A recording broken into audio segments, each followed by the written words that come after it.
Hey, Kerry here. If you've been watching my videos for any length of time, you know that about a year ago I predicted that Zillow would be getting bought by Amazon and that Amazon would be getting in the real estate business. And in fact, on July 23rd, they did. The more I dug into it, I then came to realize that it's a data grab more than it is any real interest on Amazon's part on becoming the national broker to dominate the real estate scene. They just want to get into the house and find the easiest way to get our data. That's led me to some additional research that I want to share with you. And if this is something that you want to keep up on because you think the industry is changing, subscribe to the channel, like the video, so that we get our algorithms up and we can build a strong team with best of U.S. agents. So let's get into some of the things I found out here in the past week.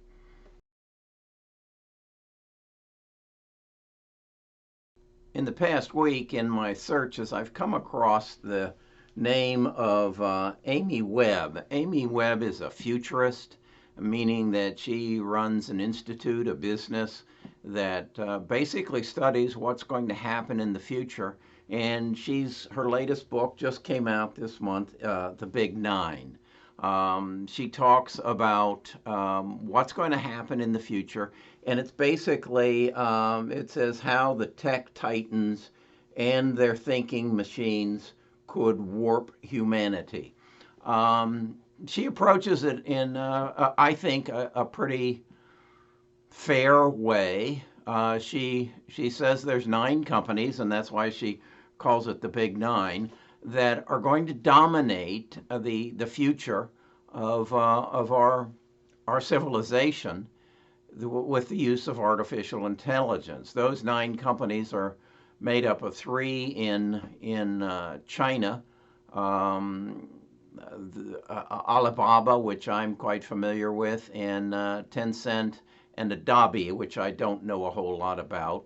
And then she also then says there are 6 in the United States, and she refers to them as the G Mafia. G standing for Google.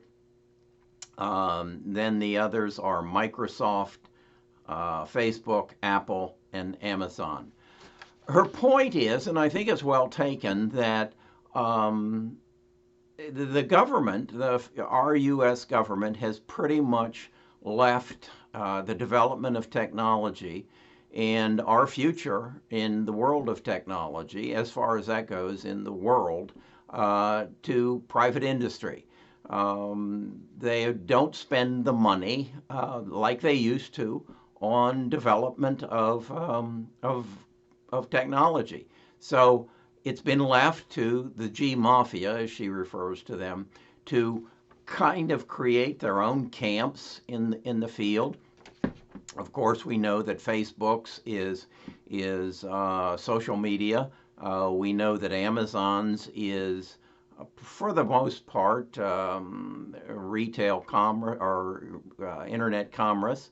And then IBM's is big thinking and very heavily into use of artificial intelligence.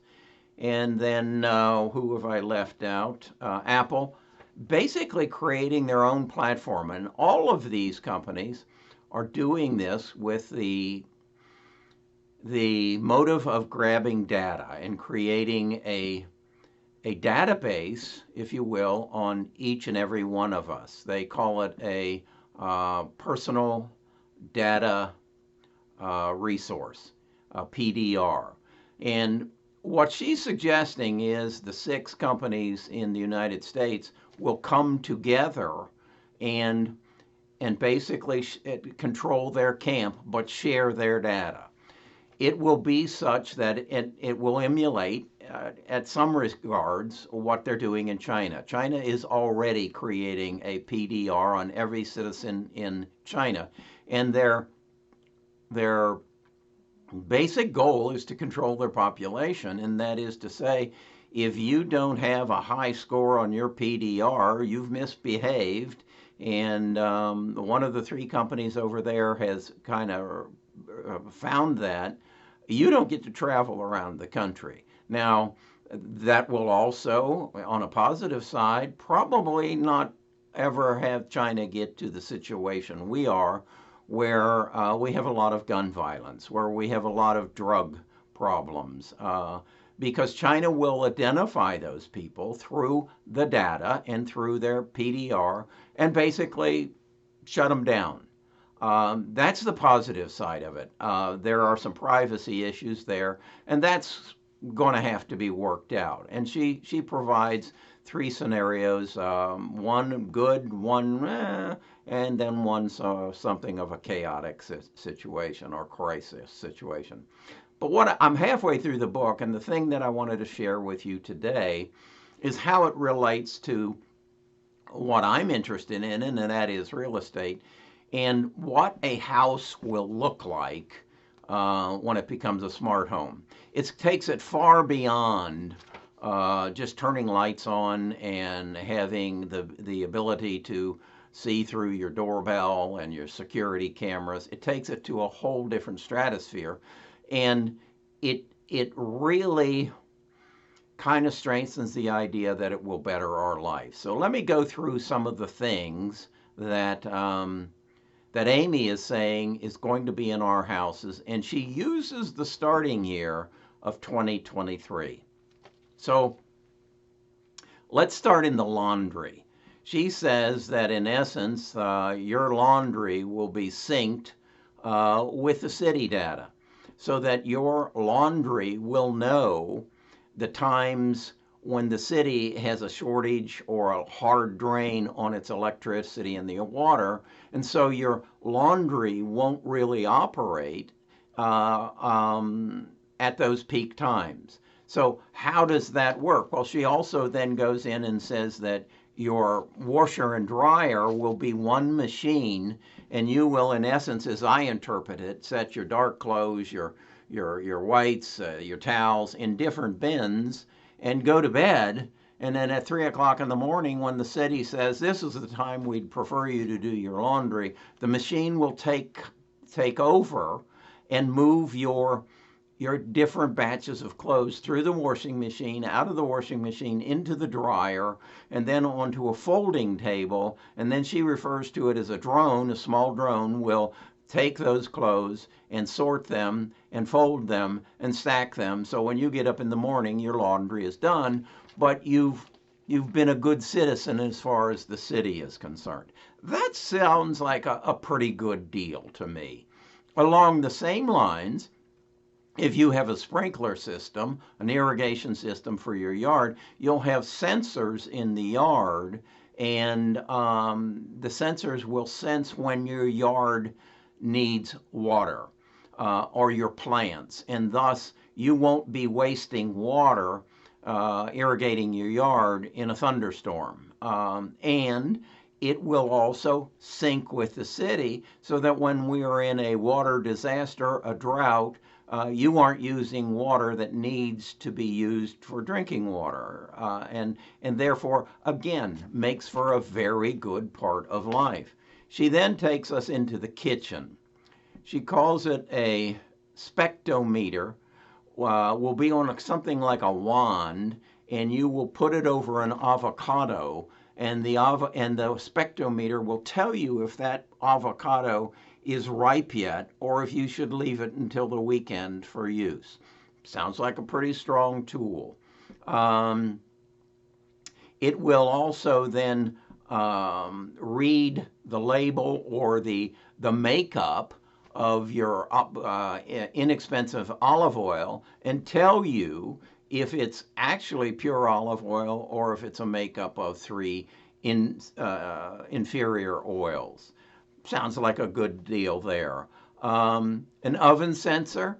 And again, these are going to be appliances that you will buy that that will have sensors in them. And if you think about it, they'll probably come from Amazon. And that sensor will tell you, you'll tell the oven that you're cooking a chicken, and that oven will tell you when that chicken is done. Whereas if it's a leg of lamb, it will know the difference and then inform you accordingly. Staying in the kitchen, your microwave will be synced to your smartwatch, which is synced to your phone and your physical capabilities. In fact, the new Apple Watch has an electrocardiogram on it, so it's measuring the parts of your body so that you can be healthier. Well, when you go to put your popcorn in your microwave and you say, Alexa, pop the popcorn, Alexa will say back to you, no, you're breaking your diet and this popcorn's not good for you. Don't eat it. Don't pop it. The other element of that is that they will know when you're going to run out of popcorn, when you're going to run out of toilet paper. Again, because of sensors, they're estimating there'll be 1,000 of them throughout the house. And that will, again, speak to your voice-activated operation system. In Amazon's case, it's Alexa. And Alexa will place the grocery order for you and arrange delivery for you. So that's a good thing. Then let's go into the bathroom. This I found very fascinating. She called it a spectrophotographer meter. It's a reciprocal that's in and a part of your toilet. So when you take a dump, there is a receptacle in there that will probe your waste, and it will read to determine if you have imbalance in protein, in bacteria, in blood cells, and it will tell Alexa and analyze against your other medical information and tell you if you've got a disease growing in your body, if you've got the start of cancer, if you've got a start of a prostate problem. It will also analyze your urine and tell you if you have a urinary infection coming on. These are all very positive things that I would think would prolong people's lives. And I guess the question is, who do you want to know this? And that's what has to be ironed out, because this is coming. This is going to be a part of our lives. And whether we want it or not, this is coming. Now you get out of the toilet and you go in to brush your teeth, and I use an electric toothbrush. My toothbrush will have sensors on it to analyze my saliva, and that will again measure the different, just like a blood test, it will measure the different parts of the fluids in my body and be able to project what's going on. Again, finding cancer, finding heart disease, finding any number of problems, health problems that could be going on. Now, what you got to understand is, where does this data go? It goes into the cloud, and your data is compared with my data and, let's say, 100 million other people's data. And based upon what's happened to them over the past, they'll be able to predict with a high degree of accuracy as to what's going to happen to us, whether it be a disease, whether it be an ailment, anything and everything. It will then also take that data and compare it to our past medical records and the medical records of our parents. Now, as it's collecting this information on me, it's projected that I will then be able to will that information, that PDR, personal data record, to my children. And that will give them a leg up on their lives, because they will be able to match genes and say, based on what happened to my father, this is what is happening to me. Now, then my son could will his and mine to his children. And you could see how over generation to generation, the medical world would change dramatically, because it would not only have your data, but it would have all your ancestors' data to draw from to help you have a healthier life. This is crazy. This is crazy wonderful as to what is probably going to be happening in the future. Then let's talk about, as she says, let's talk about dating and sex. How is that going to work? Well, right now you have a numerous number of dating sites that you can go to, and you can show pictures, and you can share likes and dislikes, and and find a potential match, whether it be a date or a spouse, whatever. Well, what we also know is that 99.9% of the people who do use those dating sites lie. Well, what if now, through this data source, it was able to match your data with her data or his data somewhere else, and your likes and your dislikes and your temperament and whatever? There would be no better way to find your perfect mate. And if they needed to be within 100 miles of Birmingham, Alabama, okay. If, on the other hand, they could be anywhere in the world, wow. My wife is my wife because I met her in high school.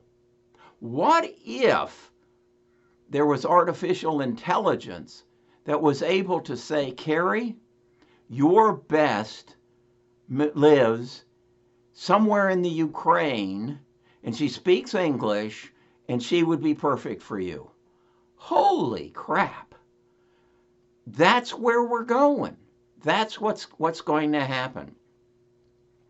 Then they tell me about virtual reality glasses. Now, there's two elements of that, and the one that really excited me is, if you know anybody who has Alzheimer's or dementia, you know they can't remember, particularly they can't remember short term, and they can't recognize people. Well, they're going to have glasses, normal glasses, like the glasses that you and I wear on a regular basis, and there will be a facial recognition element to the glasses. So you have Alzheimer's and you walk into a room and you look at somebody and you're saying, I should know them. What's their name? Your glasses will whisper in your ear their name, their children's name, their spouse's name, and any other pertinent information that might be appropriate for the situation you find yourself in. Wow. I'm looking forward to that one. Then maybe I'd remember your name. Beyond that, these glasses, they're being developed right now very heavily for the gaming industry, but they're going to also broaden the scope of our lives, for those of us who don't play games. I like to ski. I like to ski with my grandson, who is 13 years old. We've skied on the East Coast. We'd love to go and ski in Vail.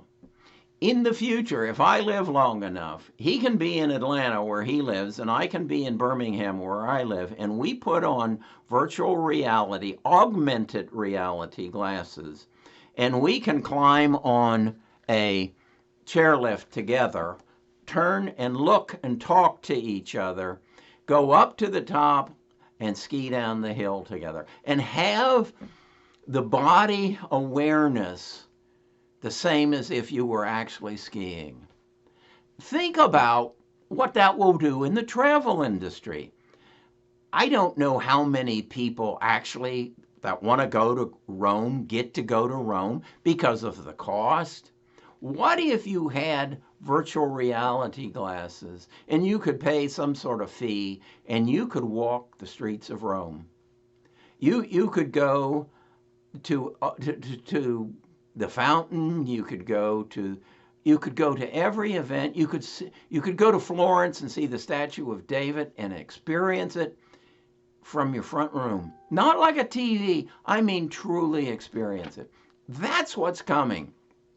And that's where the world that we're going to live in.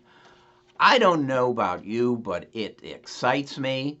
As it relates to real estate, I think it is going to change everything. And the part that excites me most is I'm going to live to see it. I'm 75 years old, and I'm going to live to see it. And I'm hoping you'll live to see it too. So if you like this video and you want, I'm going to finish the book and I'll tell you more about it. Give me a thumbs up that you like it. Subscribe so that you can watch the next video, and hit the bell so you will be notified when I make the next video. I'm going to start doing videos kind of differently. This is what I'm calling the future of real estate, and really it's the future of the world. And then I'm going to do videos specifically for real estate agents and things that I've learned and how I'm using them. And then if you've seen a late video that I did about my daughter, I'm going to tell you the whole story. I'm going to do a series of videos where I'm going to share with you the whole story of Shannon Marie Catherine Grinkmeyer, and it starts on September 5th, 1944, the day I was born. And I'm going to bring you up to date on exactly what happened up to December 26th, 2014, the day she died. Because I think I have something to offer. The other thing that I pledged at her deathbed was that her memory would never die. And so this is going to be therapeutic to me. Okay, thank you for listening. Thank you for staying to the end of the video. Like, subscribe, ring the bell.